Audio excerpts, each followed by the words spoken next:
Hey BookTube, it's Sarah and welcome back to my channel, The Book Bag. Today I want to do a May wrap-up video where I talk about the 16 books that I read this month and give you a little reviews on my best and worst books of the month. I was originally going to do my favorite and least favorite book, but I had 3 books that I really loved for different reasons and they're all in different genres and I didn't feel I could choose one out of the 3 that was better. So I decided to do top 3 versus worst 3 books that I read this month. So to start, I'm just going to list every single book that I read this month, all 16 of them, and here they are.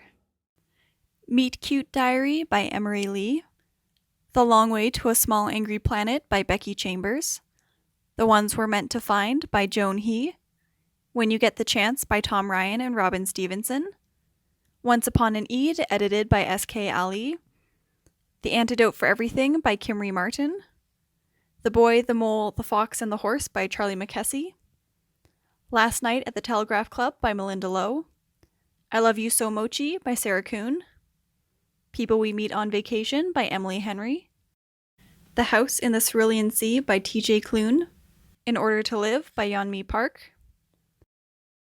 Shadow and Bone by Leigh Bardugo, Siege and Storm by Leigh Bardugo, Ruin and Rising by Leigh Bardugo, Reasons to Stay Alive by Matt Haig, Know My Name by Chanel Miller, Yoke by Mary H.K. Choi. So to start off, I'm going to talk about my least favorite books that I read this month, which were the Shadow and Bone trilogy by Leigh Bardugo. So that's Shadow and Bone, Siege and Storm, and Ruin and Rising. I'm so sorry. I know a lot of people really love this series, but I found it just really bland. It just felt really basic, super basic YA fantasy to me, which, I mean, it was kind of in that first, iteration of YA fantasy back in, was it 2015 or whatever it was published? So it's not like the book's fault, really, because I'm sure a lot of books that have come out have, taken inspiration from it, but because it's one of those, first ones, or at least one of the first ones I was really aware of, it feels kind of basic. I also didn't really like any of the characters that were in it.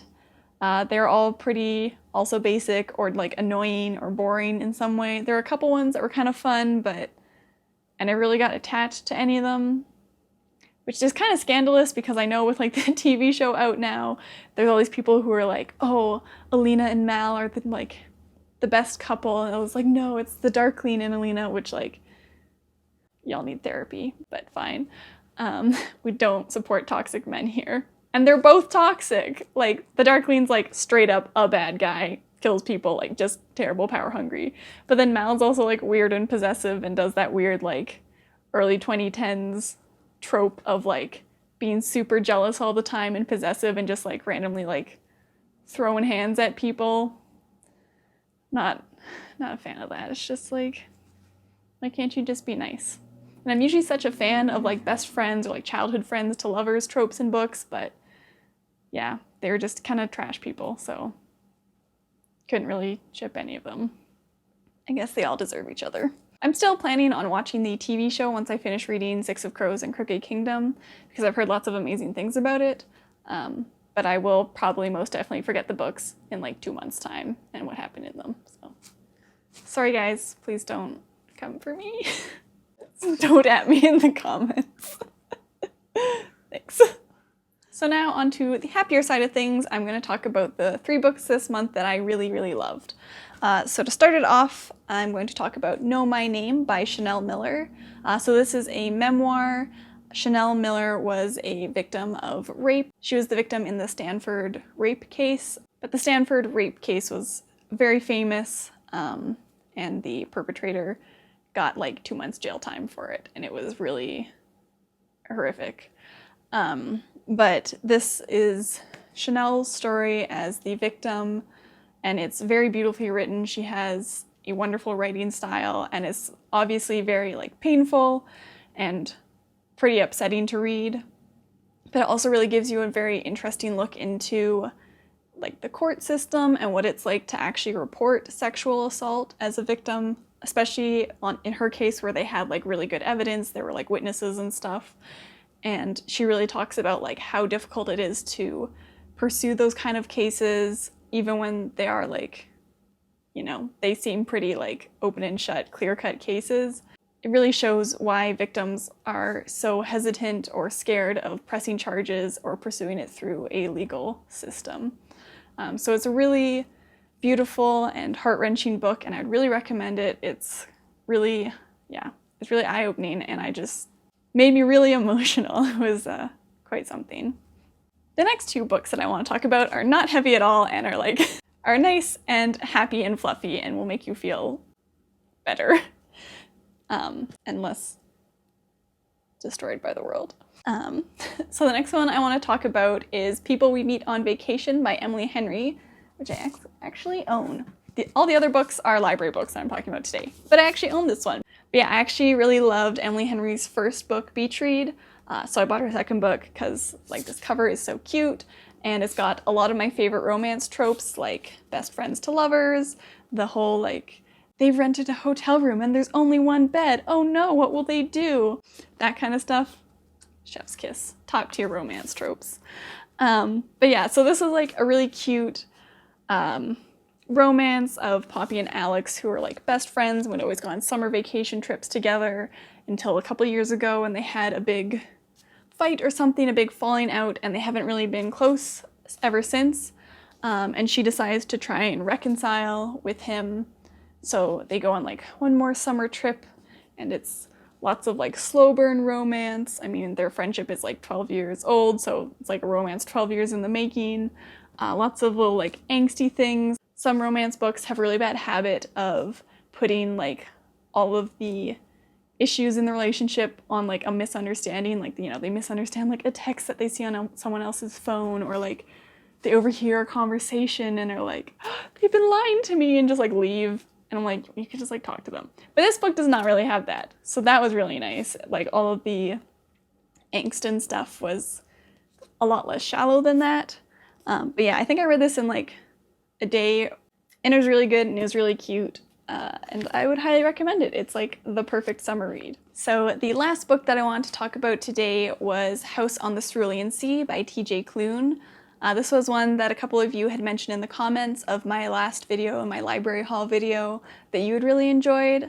And I completely agree. I really loved it. I thought it was so sweet and charming, and it was just like, I don't even know where I'm going with this, but it was great. It was amazing.